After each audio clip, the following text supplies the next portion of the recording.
de l'acné. C'est un problème qui est largement répandu, mais pas toujours bien pris en charge. Et de nombreux patients baissent les bras, notamment ceux qui souffrent d'acné sévère.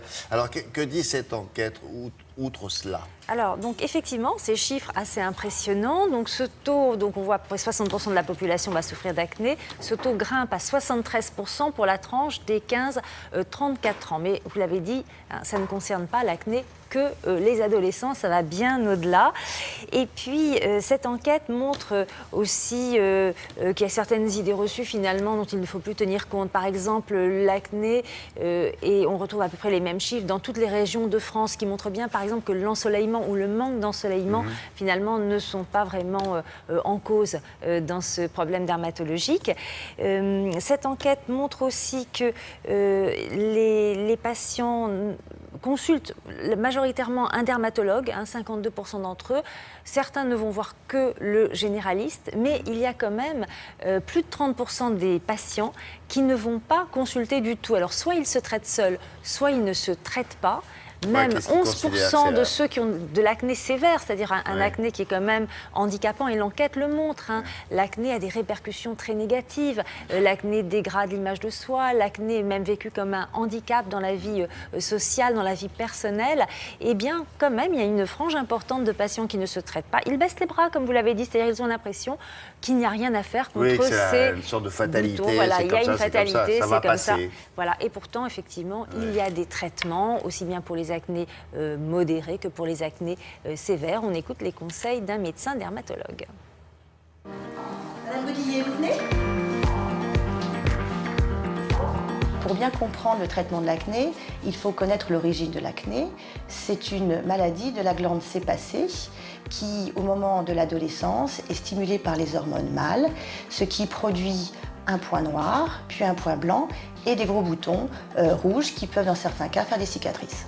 On peut commencer à traiter les acnés débutantes sans passer par des médicaments en utilisant des produits cosmétiques. La première partie du traitement, c'est un lavage en douceur avec des lotions micellaires ou des savons doux.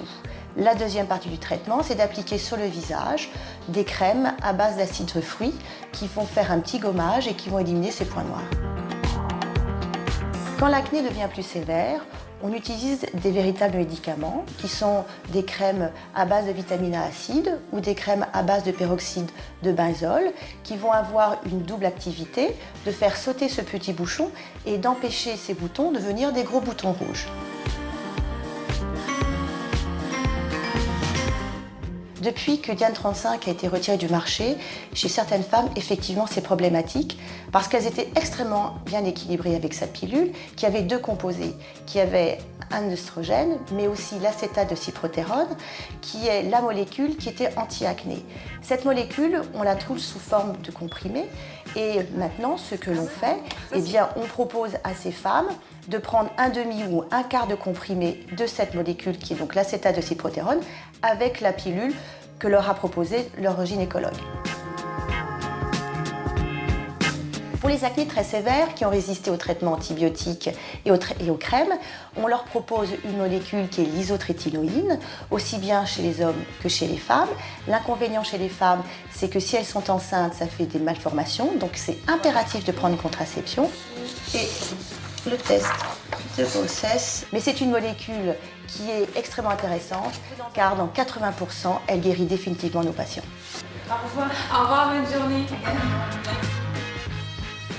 Juste un petit mot pour terminer. Qu'en est-il de cette fameuse pilule-là, Diane 35, et bien finalement, elle va revenir dans les pharmacies françaises après que la France l'ait interdite. Finalement, l'Europe a décidé que la balance bénéfice-risque était quand même positive pour cette pilule efficace contre l'acné. Donc, elle devrait revenir dans les pharmacies françaises d'ici début 2014. Merci Brigitte. Quoi de neuf sur le web? Laura, du web précisément?